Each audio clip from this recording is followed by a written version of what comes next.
pregunta para Ángeles y para Teresa. Me preguntan qué repercusión tuvo en la cárcel la figura masculina al haberse centrado, si los chicos, supongo, la pregunta quiere decir si los chicos de la cárcel se enteraron que se había hecho un corto con las chicas, ¿no? Quiero entender eso, ¿no? Y entonces si al enterarse ellos les pareció que ellos también tenían que hacer una película. No lo sé, si eso se testó de alguna manera o se enterasteis. No surgió, yo creo que no surgió. Luego en el estreno allí sí estaban los chicos. Había chicos y había, bueno, y por supuesto todas las mujeres, pero no... El módulo es que está muy aislado, ¿eh? O sea, los módulos son mundos completamente estancos que no tienen apenas relación unos con otros, salvo en la biblioteca y en el gimnasio. En el gimnasio, sí. Bueno, y en Misa, que en Misa era un espacio, también para hacer una película, porque nos contaron que en Misa era un espacio para verse y para cortejar y para establecer relaciones que luego, una vez, o sea, si se desarrollaban, se podían pedir permisos para vis a vis, porque los vises se daban solamente para parejas establecidas, que podían ser con parejas externas o parejas que se habían hecho en la cárcel, pero había que demostrar una relación, ¿no? Y la mostraban, sí. Y la mostraban pasándose papelitos con notas, ¿no? Sí, entonces sí, yo creo que luego recopilaban esos papelinos de, bueno, ya tengo 3 conversaciones con este, pues un bis. Algo así, bueno. Pero todo eso lo vivían ellas, o sea, nosotras para nada. O sea, tú entras por unos pasillos en los que no hay nadie, entras una puerta en la que es el módulo de mujeres y estábamos con ellas y además solo con las que participaban en el taller, ni siquiera veíamos prácticamente a las demás, ¿no? A las demás del módulo.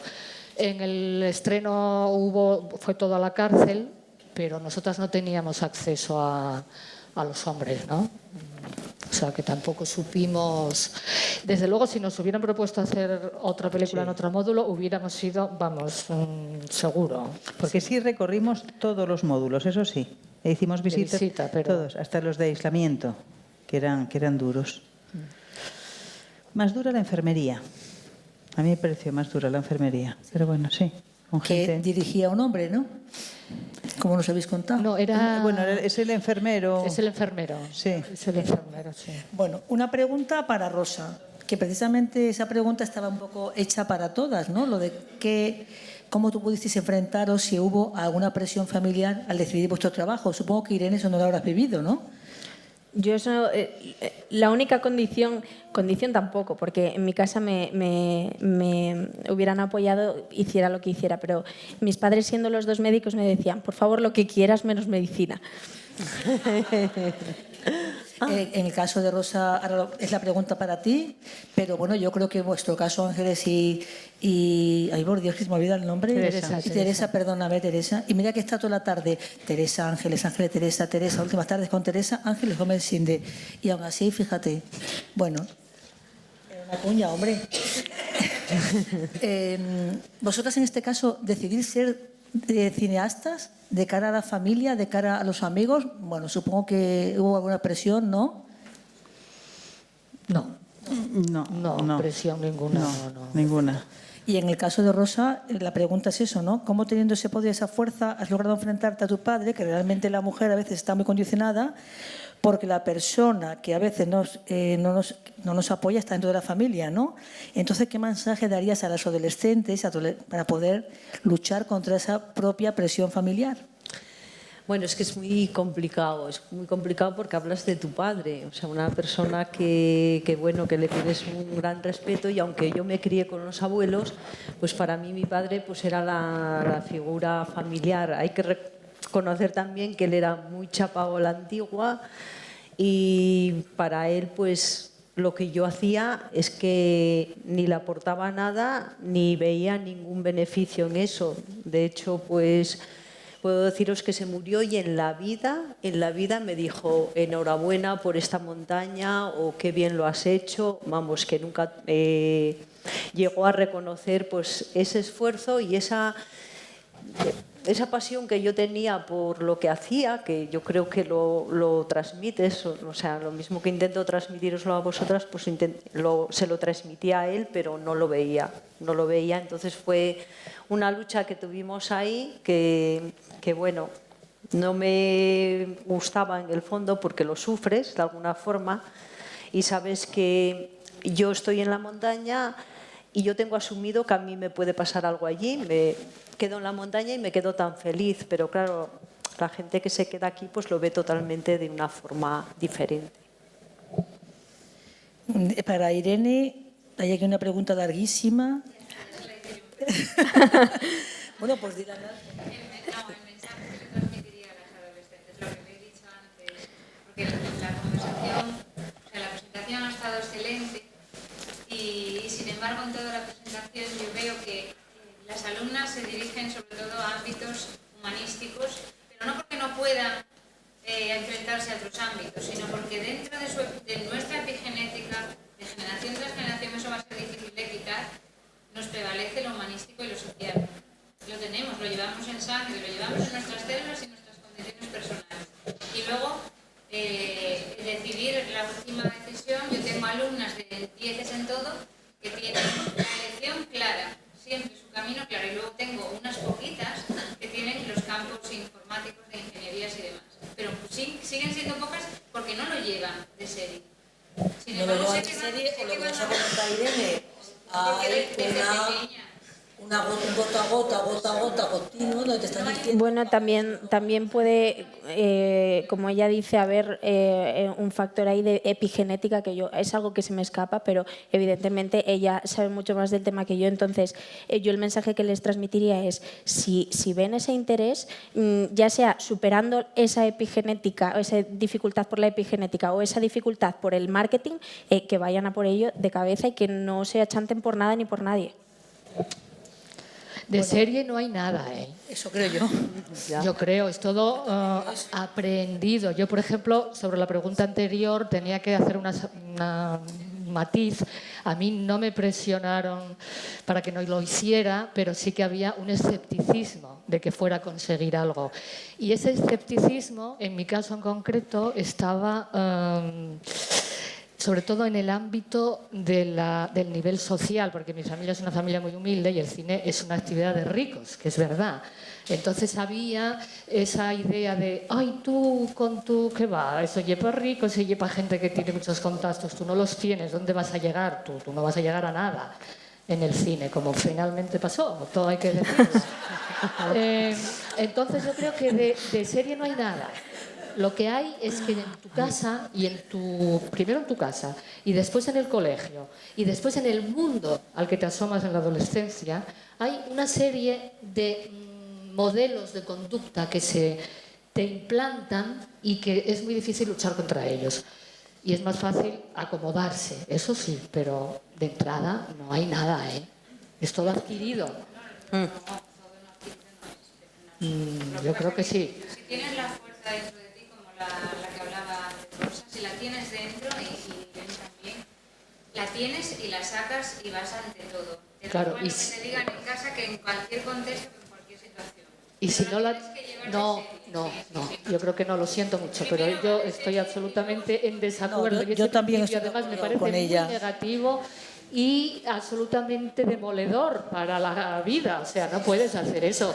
Hay gente que tiene una gran fuerza y hay gente que la adquiere la fuerza a lo largo de la vida y a lo largo de tus reflexiones y del apoyo que tienes. Tú puedes tener una fuerza enorme y si tienes una familia que te machaca y te dice que no vales para nada desde el primer día que empiezas a oír algo, tiene que ser muchísimo más difícil llegar a algo que si tú creces en un ámbito en el que se te apoya y se te estimula precisamente la fuerza, lo que tú tengas ya de entrada, vamos, eso.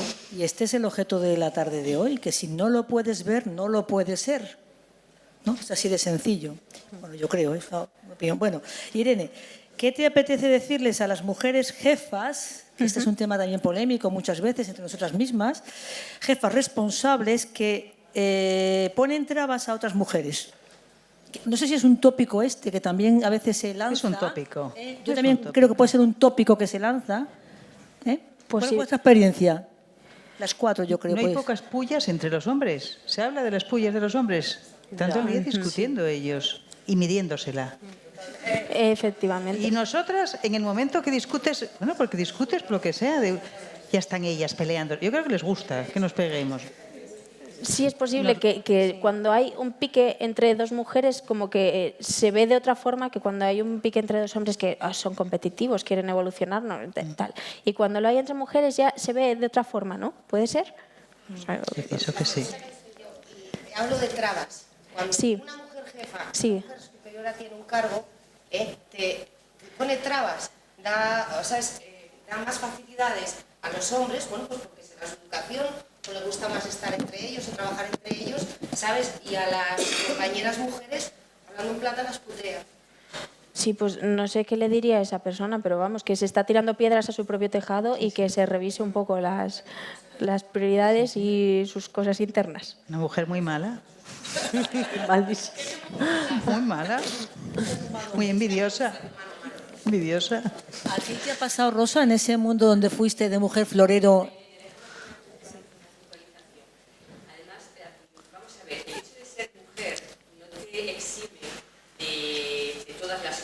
Hay mujeres con perfiles masculinos, mucho más masculinos que algunos hombres.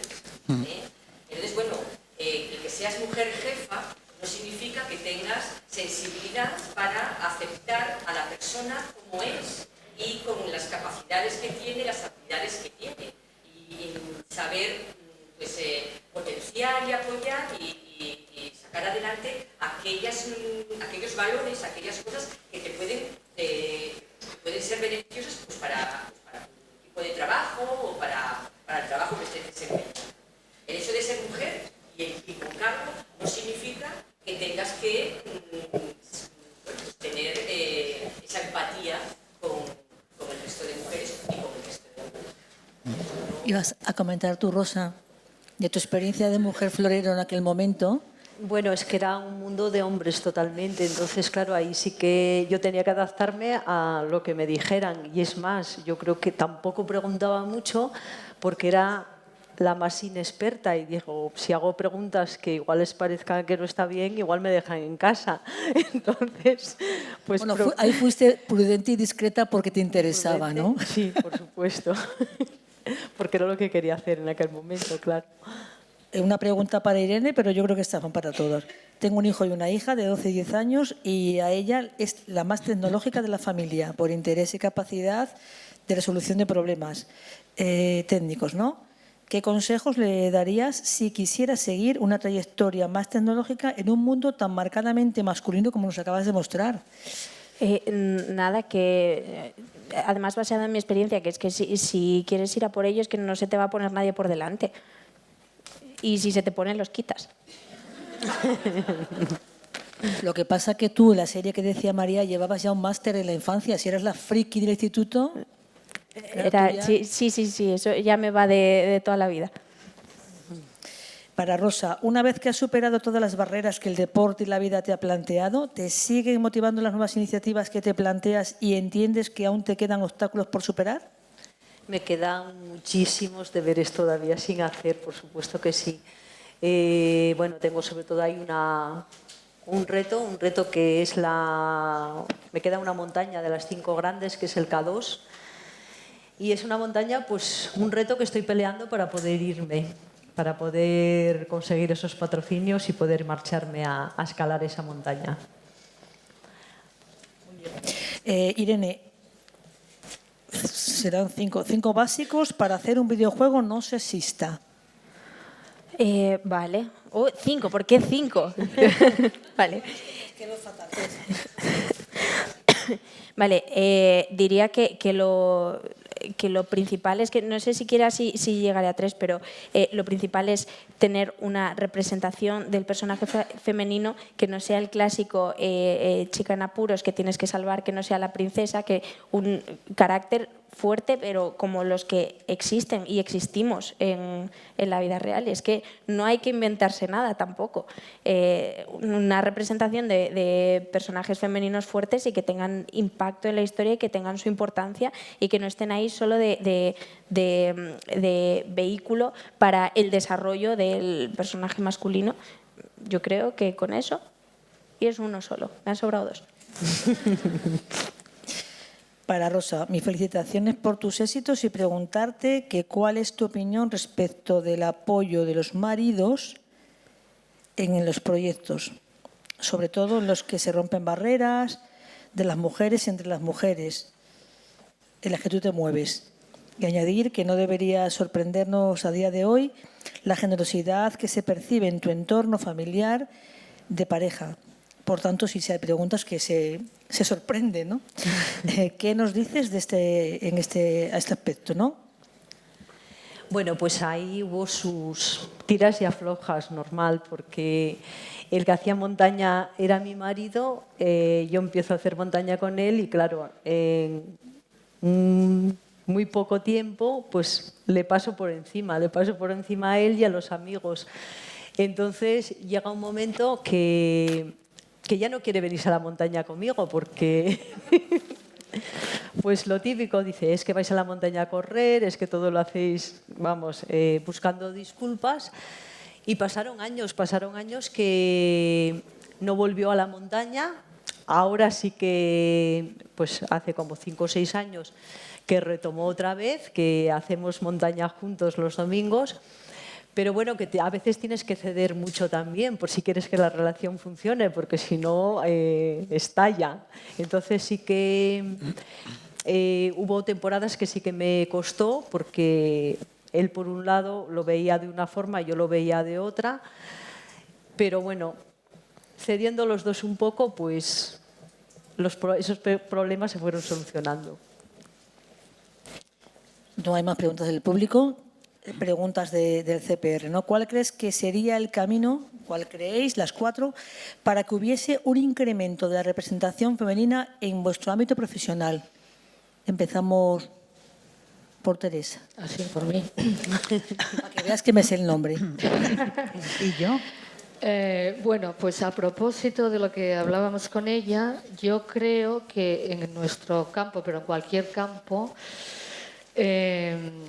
lo más importante es, bueno, yo creo que ahora estamos en un momento como de transición en el que pasamos de estar en la sombra las mujeres, el trabajo de las mujeres o las obras de las mujeres que no se le presta atención, a ahora se les presta atención por obligación, digamos, ¿no? Por cuota, porque si no, no sería políticamente correcto. Entonces hay como una obligación de prestarle atención a las mujeres.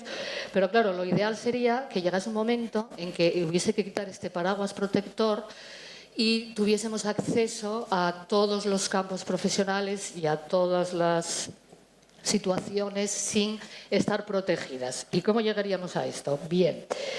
Bueno, pues yo creo que es muy importante lo que le decía antes a ella, o sea, los principios generales, las cosas sencillas que conforman tu cabeza y tu manera de conducirte en la vida, que suelen ser cosas muy simples, son fundamentales, ¿no?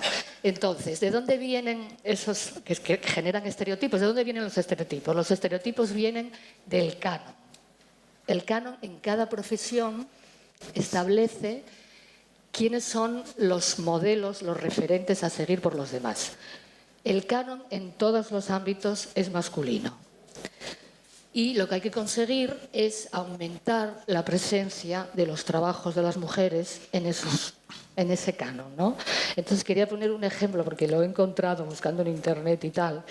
Una cosa que os recomiendo, porque sois profesores, es un informe que se hizo en la Universidad de Valencia que se titula El desconocimiento de la tradición literaria femenina y su repercusión en la falta de autoridad social de las mujeres, en los que hacen un estudio sobre la presencia de las obras de las mujeres en los libros de texto, en los manuales de la ESO. Y es para echarse a temblar. Ellos estudian en concreto el caso de la literatura, pero, por ejemplo, en todas las asignaturas en general, la presencia femenina en los libros de texto es del 12,8%. En los últimos 20 años hemos pasado del 10 al 12%. O sea, es súper lento. Se va mejorando, pero a una velocidad increíblemente lenta.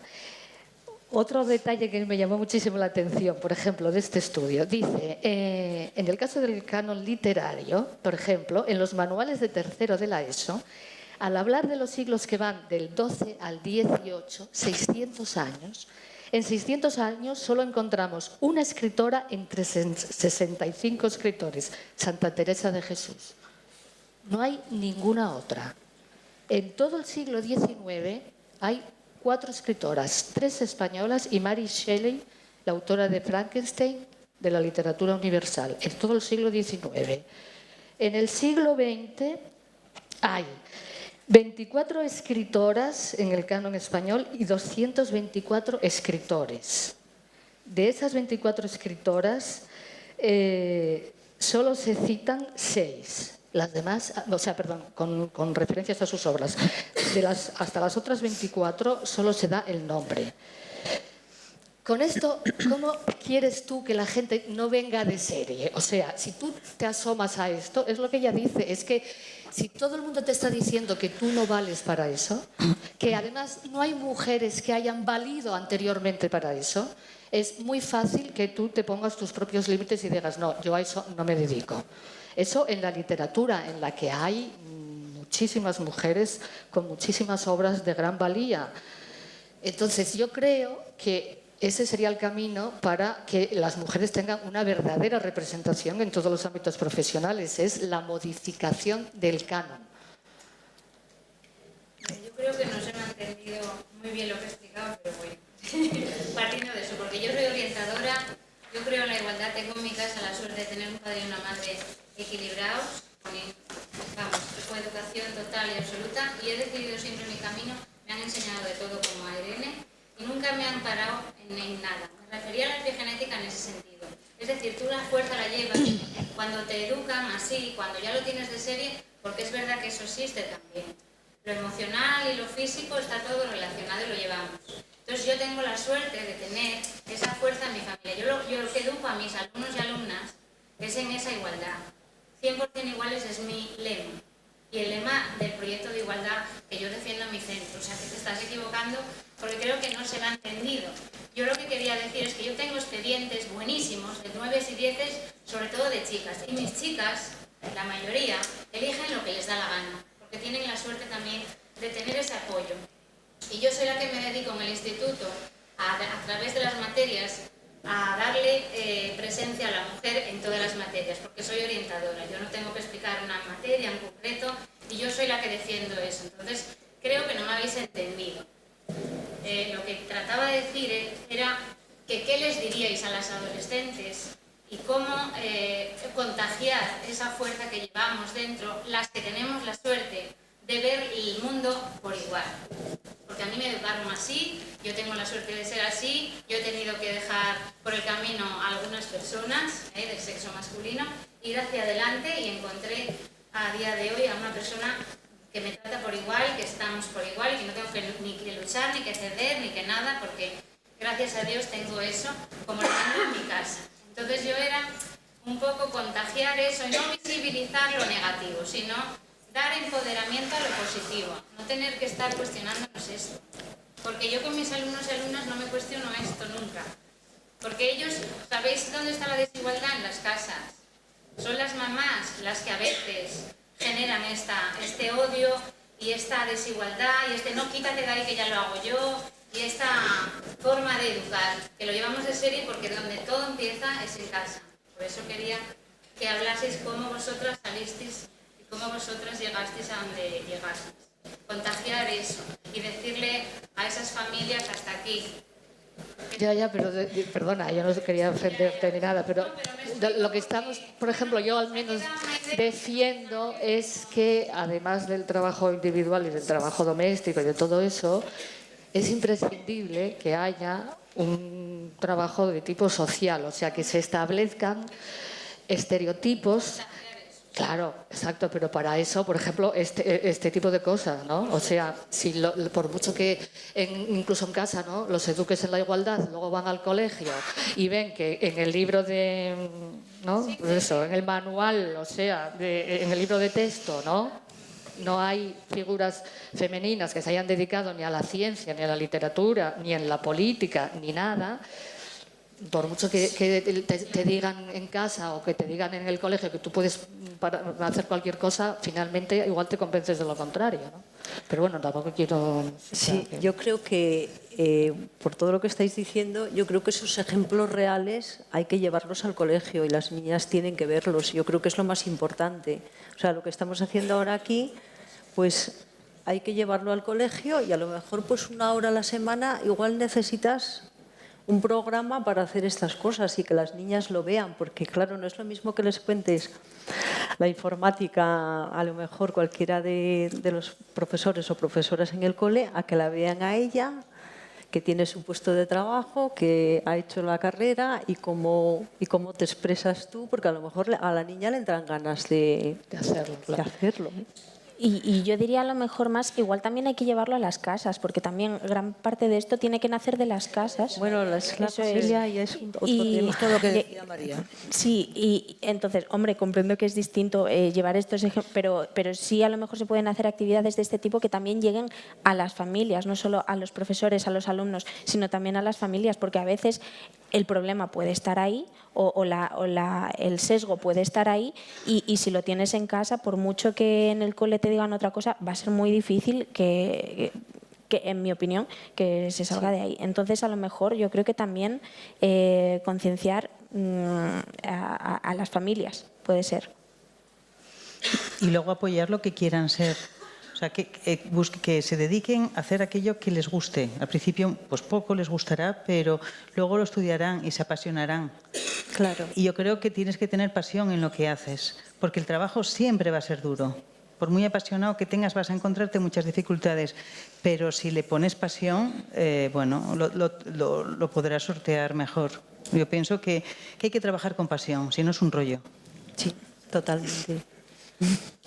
La siguiente pregunta es: ¿cuáles fueron vuestros modelos de referencia para desarrollaros personal y profesionalmente? Que no sé si van parejos o no. Yo cuando, me habéis pasado estas preguntas y pensándolo, digo, bueno, pues ¿qué modelo de referencia tengo? Entonces empiezas a pensar siempre como en alguien importante, ¿no? Eso, pues algún escritor, algún cineasta, Bueno, yo no tuve. Entonces, bueno, me relajé. No, si yo los tengo, claro. Yo tengo a mi padre y a mi madre. Son mis referentes. Y mis referentes porque mis padres, por ejemplo, eran unos contadores de historias.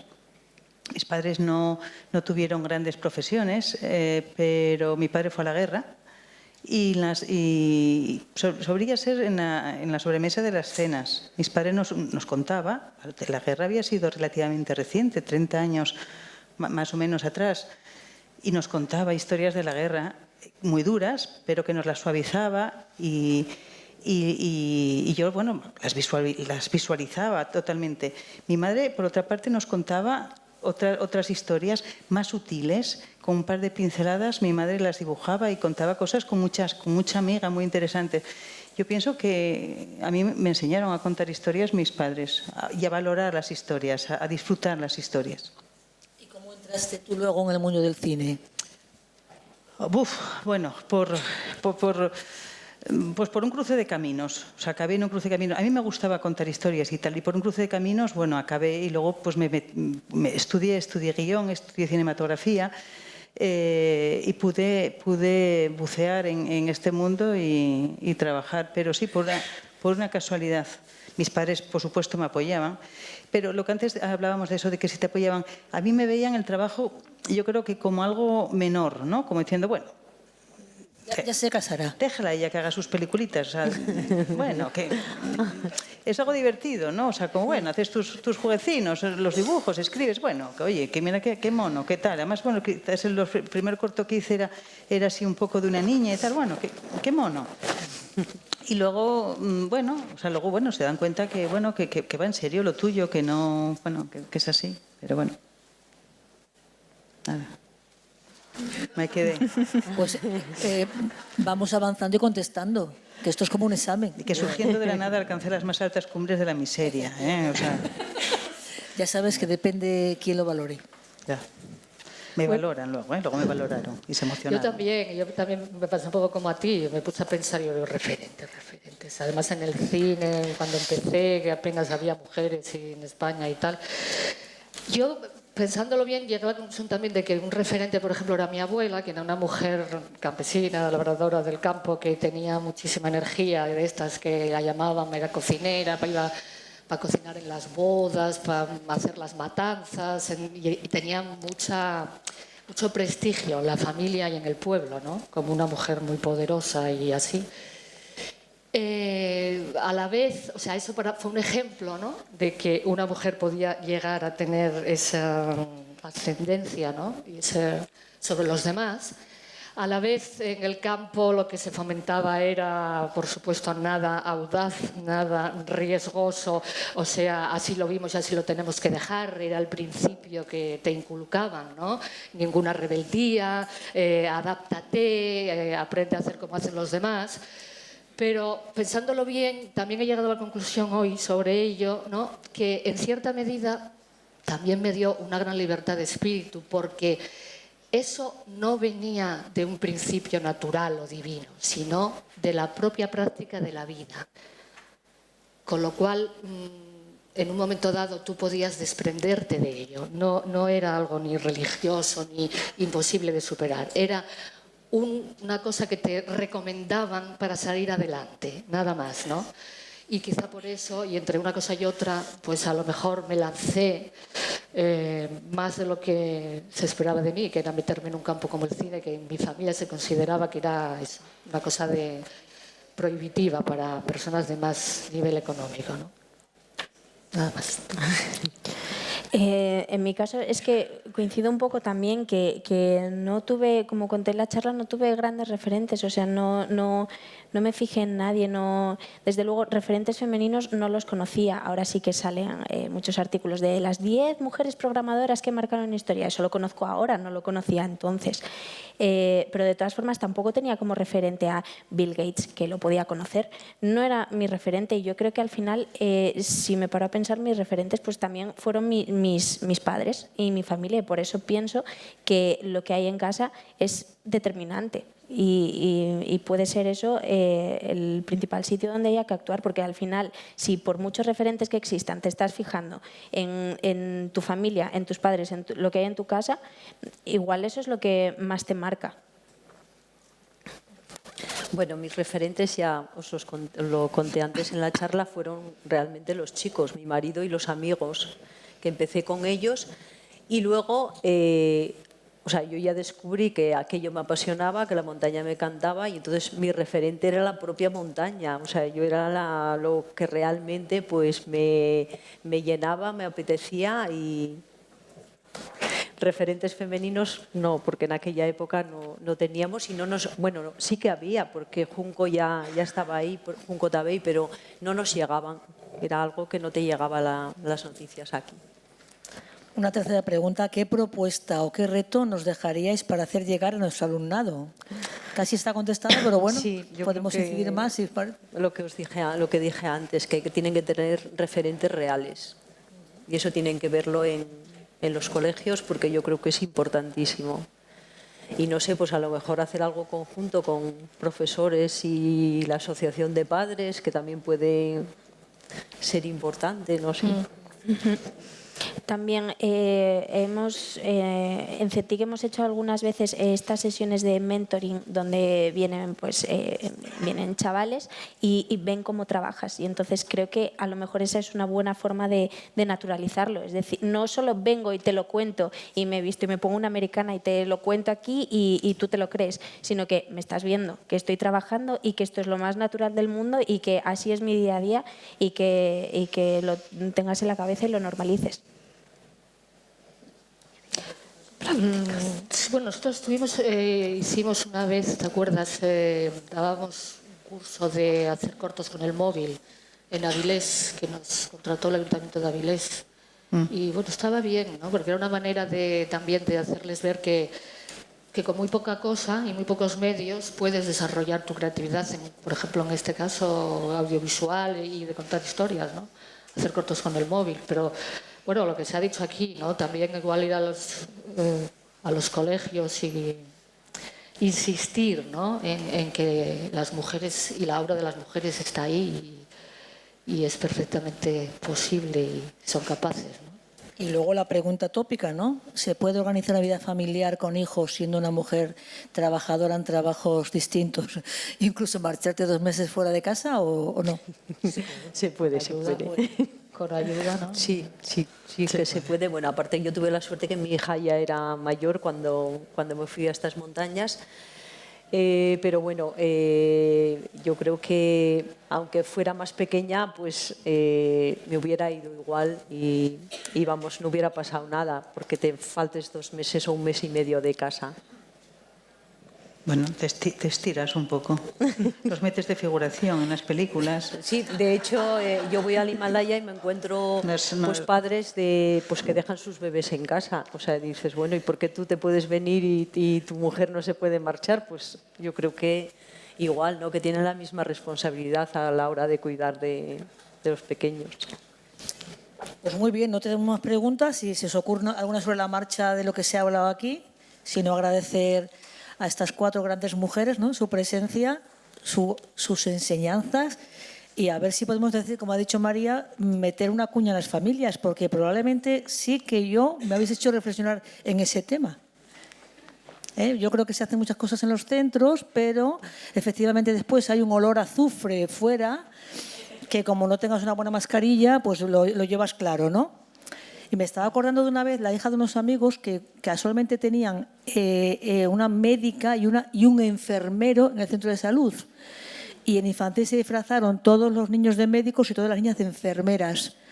Y no fue por una mala práctica de la profesora, es que ellos mismos eligieron esos disfraces, ¿no?